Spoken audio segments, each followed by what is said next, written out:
দুনিয়া তার শেষ দিনের দিকে এগিয়ে চলেছে। চারিদিকে শুধু ধ্বংস, মহামারী, যুদ্ধ, খাদ্যের অভাব আর অর্থনীতির পতন। কিন্তু মানবজাতির শেষ এ সবকিছুর কারণে হয়নি। আসল বিপর্যয় আসে ভয়ঙ্কর কিছু দানবদের মাধ্যমে। এমন সব অদ্ভুত গেমের মতো চরিত্র যারা সবকিছু ধ্বংস করে দিচ্ছে। যদি এটা কোনো গল্প হতো, তবে মেটা হিউম্যান বা সুপার হিরোরা এসে সবাইকে রক্ষা করত। না, কিন্তু এটা বাস্তব। আর এখানে মেটা হিউম্যানরা তেমন কিছু করতে পারেনি। সবকিছু শেষ হয়ে যাচ্ছে। কিন্তু আমি আমি এখনো বেঁচে আছি। শুধু আমি, হ্যাঁ, এই ছোট্ট ফ্ল্যাটে বন্দি। আমার বাড়ি ১০০ স্কোয়ার মিটার একটি অ্যাপার্টমেন্ট, আমার একমাত্র আশ্রয়।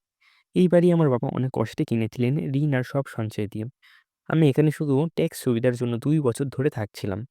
কিন্তু তখন আমি বুঝতে পারিনি যে এই বাড়ি একদিন আমার জীবন আর মৃত্যুর মধ্যে পার্থক্য তৈরি করবে। যখন সবকিছু ধ্বংস হচ্ছিল, তখন আমি একটাই জিনিস পেয়েছিলাম, যার নাম আল্টিমেট শার্টেন সিস্টেম।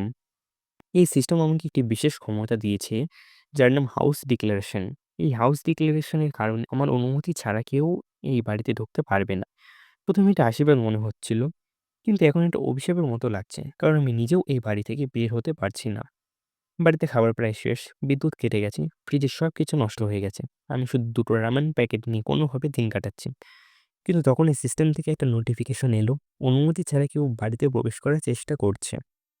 দরজা কাঁপছিল আর বাইরে একটা দানব আমার বাড়িতে ঢোকার চেষ্টা করছিল। আমি এখনো লুকিয়ে পড়লাম। মনে হলো এটাই বোধহয় আমার জীবনের শেষ দিন। কিন্তু তখনই সিস্টেম আবার একটা নোটিফিকেশন পাঠালো, ultimate shut in house declaration passage সক্রিয় হয়েছে। আর পরের মুহূর্তেই সে দানব নিজেই ধ্বংস হয়ে গেল। সিস্টেম আমাকে জানালো, তুমি একটি ক্যালিকান লেভেল 23 শিকার করেছ। তুমি প্রচুর এক্সপি পেয়েছো, তোমার স্কিল লেভেল বৃদ্ধি পেয়েছে। আমি হতবাক। আমি কিছুই করিনি, তবু দানব মরে গেল। এই সঙ্গে আরেকটি নোটিফিকেশন এলো, লুট গণনা সম্পন্ন হয়েছে। আল্টিমেট শাটিনের ওয়ালেটে 22,03,241 ওন জমা হয়েছে। লুটের সঙ্গে বাড়ির বিদ্যুৎ আর পানিও ফিরে এলো। মনে হলো সিস্টেম আমার সম্মান বজায় রাখার জন্য বাড়ির কিছু ফাংশন পুনরুদ্ধার করেছেন।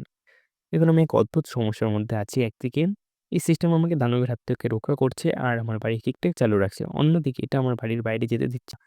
এখন প্রশ্ন হলো, আমি কি সবসময় বাড়িতে বন্দি থাকবো, নাকি সিস্টেম আমাকে বাঁচার নতুন কোনো পথ দেখাবে? তবে একটা কথা পরিষ্কার, এই ভয়ঙ্কর দুনিয়ায় সিস্টেমই আমার জীবনের একমাত্র আশ্রয়।